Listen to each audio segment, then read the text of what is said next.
যুদ্ধবিরতির শেষ সময়েও শান্তি আলোচনার জন্য প্রস্তুত ছিল ভেন্যু, নেওয়া হয়েছিল সব ধরনের ব্যবস্থা, কিন্তু মধ্যস্থতাকারীদের চেষ্টা যুক্তরাষ্ট্রের একের পর এক হুমকিও আলোচনার টেবিলে আনতে পারেনি তেহরানকে। শেষ মুহূর্তে একতরফাভাবেই ইরানের সাথে চলমান যুদ্ধবিরতির মেয়াদ বাড়ানোর ঘোষণা দেন মার্কিন প্রেসিডেন্ট ডোনাল্ড ট্রাম্প। দাবি করেন পাকিস্তানের ফিল্ড মার্শাল আসিম মুনির ও প্রধানমন্ত্রী শেহবাজ শরীফের অনুরোধেই নিয়েছেন এই সিদ্ধান্ত। জানান, এই যুদ্ধবিরতি ততক্ষণ পর্যন্ত কার্যকর থাকবে যতক্ষণ না ইরানের প্রতিনিধিরা যুক্তরাষ্ট্রের কাছে ঐক্যবদ্ধ প্রস্তাব নিয়ে আসে। সে সময় অবধি ইরানের বন্দর ঘিরে অব্যাহত থাকবে মার্কিন নৌ অবরোধ।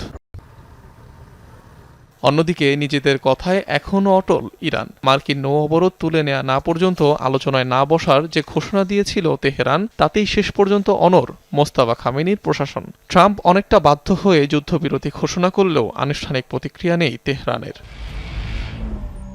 এমন অবস্থায় মধ্যপ্রাচ্যে আবারও যুদ্ধ পরিস্থিতি তৈরির শঙ্কা দেখা দিয়েছে। সামরিক বাহিনীকে সম্পূর্ণরূপে প্রস্তুত থাকার নির্দেশ দিয়েছেন মার্কিন প্রেসিডেন্ট ডোনাল্ড ট্রাম্প। নতুন করে অস্ত্র সরঞ্জাম প্রস্তুতের কথা জানিয়েছে সেন্টকম। জবাব দিতে তৈরি ইরানও।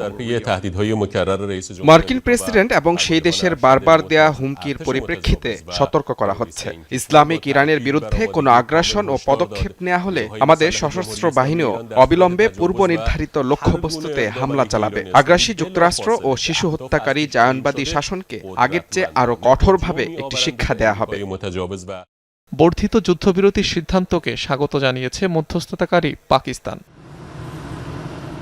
অনিক রহমান, যমুনা নিউজ।